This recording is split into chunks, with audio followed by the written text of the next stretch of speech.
আসসালামু আলাইকুম। আমন্ত্রণ বাংলা ভিশন সংবাদে আপনাদের সাথে আছি মামুন আব্দুল্লাহ। বৈশ্বিক স্থিতিশীলতা ধরে রাখতে ধনী দেশগুলোকে আরও দায়িত্বশীল হওয়ার তাগিদ দিয়েছেন অর্থনীতি বিশেষজ্ঞরা। বিশ্বব্যাংক আইএমএফ এর বসন্তকালীন বৈঠকে তারা কথা বলেন। তারা বলেন, গরিব দেশগুলোর দুরবস্থার জন্য ধনী দেশগুলো দায়ী।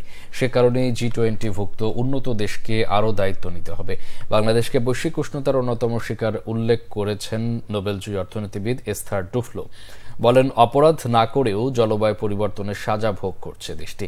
এদিকে ওয়াশিংটন ডিসিতে এক প্রেস ব্রিফিং অর্থমন্ত্রী আবুল হাসান মাহমুদ আলী দাবি করেন, উন্নত দেশগুলোর হানাহানির দায় চুকাচ্ছে বাংলাদেশ। উৎপাদন পর্যায়ে দেশে জিনিসপত্রের দাম কমলেও মধ্যস্বত্বভোগীদের কারণে মূল্যস্ফীতি পুরোপুরি নিয়ন্ত্রণ করা যাচ্ছে না বলে দাবি করেন তিনি। আরও বলেন, বিএনপির দেশবিরোধী প্রচারণার উন্নয়ন সহযোগীরা কানে নেয় না।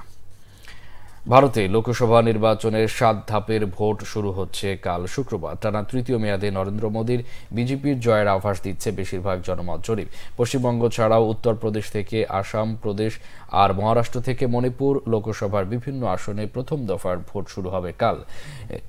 এদিন 21টি রাজ্যের 102টি আসনে ভোটাধিকার প্রয়োগ করবেন ভোটাররা। নির্বাচনী প্রচারের শেষে বিহার ও পশ্চিমবঙ্গের জনসভায় রাম মন্দির নিয়ে ভোটারদের মধ্যে আবেগ তৈরি করে বিজেপি নেতৃত্বাধীন জোট এনডিএ এর পক্ষে সমর্থন আদায়ের চেষ্টা চালাচ্ছেন প্রধানমন্ত্রী নরেন্দ্র মোদী। 543টি আসনের মধ্যে 400টির বেশি আসনে জয়ের বিষয়ে আশাবাদী তিনি। এবারের নির্বাচনে বিজেপির বড় চ্যালেঞ্জ 24টি দলের বিরোধী জোট ইন্ডিয়া। মোদীর বক্তব্যকে উগ্র দেশপ্রেম জাগানোর অপচেষ্টা বলেছেন কংগ্রেস নেতৃত্বাধীন এই জোটের শীর্ষ নেতারা।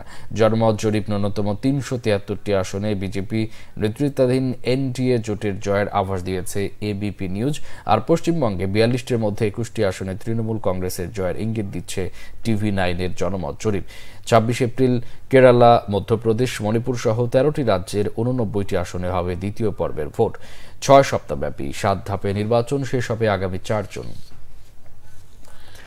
ইসরায়েল ছোটখাটো হামলার চেষ্টা চালালেও ভয়াবহ জবাবের হুঁশিয়ার দিয়েছেন ইরানের প্রেসিডেন্ট ইব্রাহিম রাইসি। এমন অবস্থায় লেবানন থেকে ইসরায়েলে ড্রোন ও ক্ষেপণাস্ত্র হামলা চালিয়েছে হিজবুল্লাহ।